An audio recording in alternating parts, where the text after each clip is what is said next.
الاتحاد الاوروبي كمان، الاتحاد الاوروبي مع عامل استثمارات ان هو كل شويه بالظبط. وكان اخر الاستثمارات اللي هي ال 10 مليار اللي كانت الشهر اللي فات. بالظبط. آه بالظبط. حتى فرنسا، انا سمعت ان فرنسا في مشروع ان يعني عايزين ان هم يعملوا تصنيع محلي لطيارات الرافال في مصر.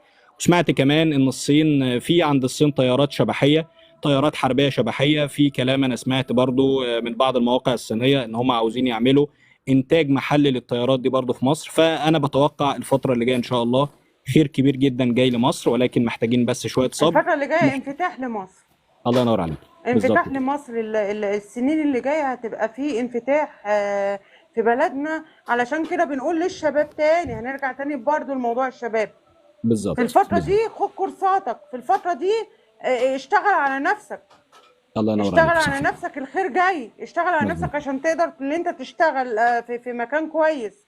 مظبوط. الفترة اللي جاية محتاجة الشباب، محتاجة الشباب، مش محتاجانا احنا ككبار، لا بالعكس، ده محتاجة الشباب.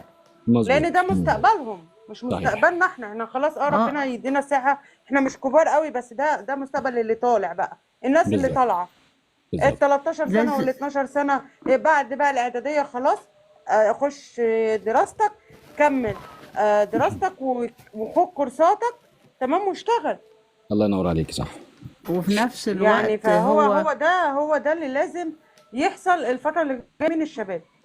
أستاذ عارفة. معالي الوزير كامل الوزير شغال في الصناعة، في ملف الصناعة، ناحر نفسه فيها عشان تبقى عارفين، ولازم يثبت وجوده فيها زي ما ثبت وجوده في النقل والمواصلات، هيثبت وجوده في الصناعة.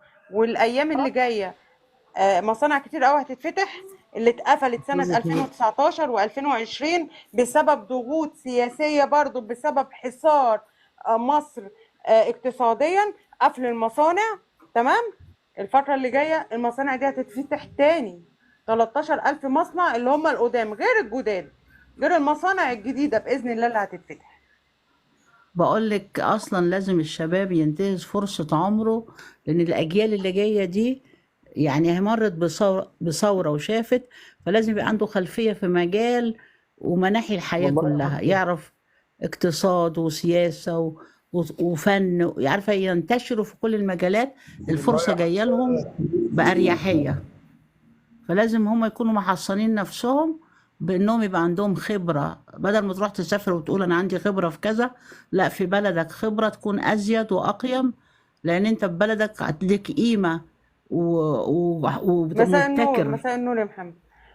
لا، وكمان الخبرة دي انت ممكن تكتسبها وانت قاعد في البيت. انت هتاخد كورسات في بيتك، كورسات مدعمة من وزارة الاتصالات، مجانية، ما بتتشرطش، ما بيشرطش عليك سن، بيشرط عليك لا بس ان لا انت تجتهد تاخدها اونلاين. يعني لو قفلت كده هو قعدت على الكمبيوتر بتاعك او على تليفونك ساعة زمن كل يوم، هتاخد كورسات.